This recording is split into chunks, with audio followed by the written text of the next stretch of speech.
Talvez em nosso subconsciente houvesse a certeza de que ela se comunicaria conosco decorridos os 40 dias.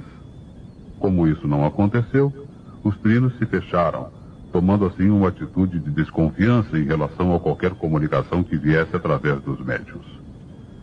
Os trinos se esqueceram de que exatamente para isso é que tinha sido criado o doutrinador, não para evitar a comunicação, mas para interpretá-la à luz da razão. Essa atitude mostrou também uma ideia incompleta a respeito da comunicação com os espíritos.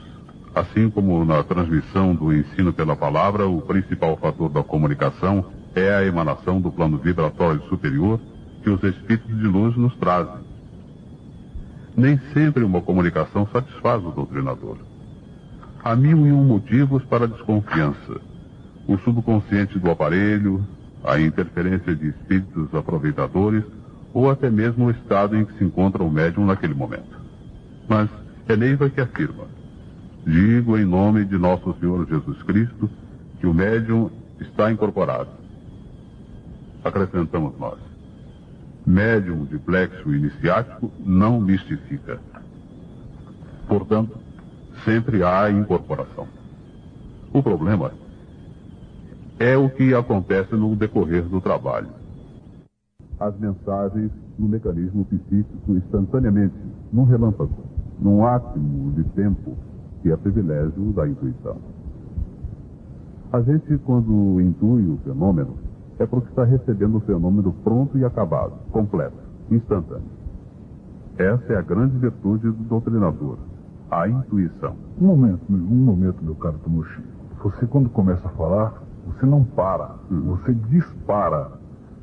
Pelo que eu sei da fenomenologia humana, a intuição não é um privilégio do doutrinador. Todos os seres humanos têm intuição. Por que você dá a impressão que só o doutrinador tem intuição? Concordo inteiramente com você. Todos os homens possuem a intuição. Mas o quê? O processo intuitivo foi abandonado há muito tempo pelos homens, graças à implantação gradual do pensamento materialista, que começou, se não me engano, com os grandes impérios, principalmente o Império Romano. É sintomática a vinda de Jesus há 2000 anos sob a égide desse império. Mas Jesus nasceu bem longe do centro desse império. Se não me engano, nasceu na pequena Nazaré, bem perto de Jerusalém, e na verdade pertencia ao Império de Israel, o povo escolhido. Realmente isso aconteceu, mas por quê? Sim, por quê? Porque o povo escolhido era governado pela intuição e fora preparado durante milênios pelos grandes profetas que eram grandes e intuitivos. Mas, como disse o próprio mestre, muitos são chamados e poucos os escolhidos.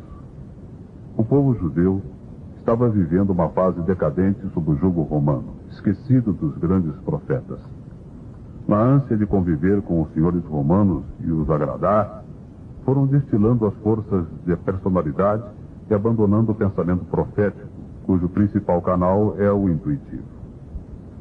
Para compensar, exaltavam as tradições e se amarravam no ritual, exagerando a forma e esquecendo as essências. E só os escolhidos, que conservavam os olhos voltados para o céu que rodearam Jesus, salvaram a mensagem para nossos tempos. Você entendeu agora, meu caro conde, a grande inspiração de Neiva ao criar o doutrinador? É ele que está renovando o processo do pensamento humano e colocando as coisas nos devidos lugares. Para maior garantia do funcionamento do processo intuitivo, o doutrinador não poderia ser necessariamente o intelectual, o chamado homem culto, o homem vindo da universidade ou dos bancos escolares. Esse homem, o homem culto, representa a camada dominante da nossa civilização. E ele domina pela razão, pela lógica humana, o que significa dedução e indução. E a banqueta humana está caindo exatamente porque tem 3 pernas: a dedução, a indução e intuição. Mas só as 2 primeiras estão funcionando. Mesmo os homens que não têm escolaridade, mas têm o poder, seja pelo dinheiro, seja pela política, eles precisam, para sobreviver, de se haver com os cultos. E, como consequência, abandonam a intuição, às vezes até envergonhados das inspirações que a intuição traz. Neiva, criando o doutrinador, renovou a garantia da individualidade poder inspirar a personalidade a uma conduta que nós, aqui no Vale, chamamos de conduta doutrinária. E quando os doutrinadores se esquecem dessa conduta, eles se esvaziam, ficam secos, não têm inspiração. É que o seu interoceptível não recebe alimento. Que é, como é mesmo, o interoceptível? É um mecanismo etérico, um sistema condutor, elaborador e emissor de ectoplasma, dividido em 3 fases: ectolitro, ectolítero e ectoplasma. Isso é conhecido da ciência? Não, não é. Esse sistema foi uma revelação de Neiva para os doutrinadores. A ciência se ocupa muito do verificável, do palpável, seduz e induz, mas intui apenas uma pequena escala.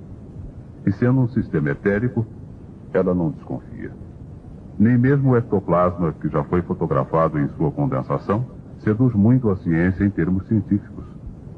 Foi por isso que se criou uma parapsicologia, cuja base científica é duvidosa. O interoceptível pertence a uma ciência espiritual. E como se faz a ligação entre a individualidade e a personalidade? Exatamente pela intuição. A personalidade só tem a experiência de uma vida inteiramente condicionada pelo karma. A individualidade tem a experiência de todas as vidas que o espírito viveu, tendo ainda a vantagem de não estar condicionada a um mundo físico. Quando pela conduta doutrinária o homem se liga à sua individualidade, ligação essa que é feita pelo canal intuitivo, ela, a individualidade, transmite a mensagem de uma longa experiência exaustivamente vivida e o homem erra muito menos. Erros humanos. Estou começando a compreender o que se passa no Vale. Erros humanos resultantes de julgamentos que contradizem a lei de Jesus. E nessa altura dos acontecimentos, seria de se esperar que os jaguares estivessem o suficientemente espiritualizados para terem superado essa faixa. Às vezes eu me pergunto se Neiva não previu isso tudo que acontece. Depois eu me lembro da lei de ação e reação e sei que ela não poderia ter previsto. Ninguém sabe como uma pessoa vai reagir diante de uma situação, até que ela aconteça, nem mesmo a própria pessoa. Eu lhe expliquei exaustivamente o problema da intuição e ligeiramente o do sistema interoceptível. Acontece que quando o indivíduo manipula com mais intensidade a força da Terra, num baixo padrão vibratório, o interoceptível fica saturado de ectoplasma pesado, e ele perde então a agilidade, a sensibilidade da intuição, fica cego e surdo, aguçando seus instintos anímicos, e consegue apenas um precário contato com sua individualidade. Nos nossos médiuns, por terem um plexo iniciático, isso resulta em lapsos agudos de consciência e distúrbios orgânicos. O médium fica inquieto, desarmonizado, tenso e pode chegar mesmo a se revoltar. É que nessa situação, se ausentando da tolerância, da humildade e do amor, ele começa a se voltar contra os outros, esquecendo do que Neiva dizia com frequência. Em qualquer hipótese, volte-se contra si mesmo. Tantos problemas: comunicação, intuição, personalidade. A vida na Terra é difícil. Ainda bem que a vida não dura muito, que tudo é precário e provisório. E no seu planeta, a vida é mais fácil? É muito diferente. Ele também é iluminado pelo que vocês chamam de sistema crístico, mas nós não temos religiões como vocês têm aqui. Isso que vocês chamam de religião, para nós, é um fato natural. Faz parte de nosso organismo, da nossa vida cotidiana. Nosso canal intuitivo é muito mais amplo. Nós vivemos muito mais do transcendente. E vocês não veneram a Deus, não? Veneramos, mas não fazemos culto como vocês fazem aqui. Deus para nós é um ideal a ser atingido, um estado sublime, um caminho. Oportunamente lhe darei mais algumas informações sobre o nosso planeta. Mas agora é importante que você continue com a análise que vem fazendo, que pode ajudar inclusive a vocês mesmos. Mas eu tenho uma pergunta a fazer. Por que você se preocupa tanto com o problema personalidade e individualidade? Não seria melhor deixar fluir, Deixar que os médios encontrem o caminho para seus próprios espíritos? Sua evolução natural? Bem, essa pergunta demanda uma certa ponderação. Neiva nunca se preocupou com isso. Ela acompanhava a evolução de cada um, ia resolvendo os problemas mais contundentes com o poder da magia e tinha uma grande versatilidade, quer dizer, ela adaptava os rituais à realidade humana. Tanto que às vezes ela anunciava um novo ritual e acabava por nunca terminá-lo, deixando-o no esquecimento. Por outro lado, essa minha preocupação não atinge o livre-arbítrio de cada um. Não. Não é minha intenção criar uma direção moral, pois isso há muito vem sendo feito pelas religiões e nunca deu resultado. O que me preocupa é a estrutura do sistema, é ensinar a vida fora da matéria, trazer o transcendente para o dia a dia, abrir a esperança para uma vida mais ampla, uma realidade vivencial mais rica, mais produtiva. Com esse ensino, mostrar a razão de ser do karma e responder então as perguntas que habitualmente não têm respostas. E a chave do Evangelho está justamente aí, nessa relação personalidade e individualidade, no que é transitório e o que é eterno. Neiva ensinava tudo isso, mas tinha peculiaridades no seu ensino que nós não temos. Ela emanava, ela envolvia as pessoas no seu manto de ternura, pois não conseguia mais vibrar negativamente. Nós ainda estamos num estágio muito abaixo e por isso temos que recorrer a métodos diferentes de ensino. Mas é preciso ensinar. É absolutamente indispensável se quisermos fazer vingar esta missão.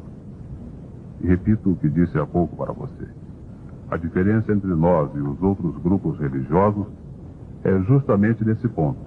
Não somos um agrupamento de personalidades. Somos uma equipe de individualidades. Há uma preposição clara que nos foi ensinada, que nós temos capacidade de varar a barreira do nêutron, que aliás é a base de todas as iniciações que recebemos. E fomos consagrados nessa premissa. Pois como seria isso possível se não soubéssemos dessa diferença entre nossa vida transitória e nós mesmos na vida eterna? O nêutron separa as dimensões, e para que haja um contato com nossa individualidade, que está do outro lado do nêutron, do nosso eu superior, é preciso que a gente tenha consciência dessa vida que é fora da matéria física. No calor de nossa batalha, no dia a dia de nossa luta, muitas vezes a gente se esquece da guerra, da luta entre o bem e o mal, que afinal de contas é a razão de tudo, de nossa existência como médiuns deste amanhecer. Há muitas razões para que a gente tenha consciência dessa diferença entre planos, e uma delas é que a dimensão de nossa personalidade é densamente habitada pelos espíritos desencarnados que não têm um corpo físico, mas que se alimentam do nosso ectoplasma, de nossas energias kármicas, e vivem num permanente intercâmbio com a gente.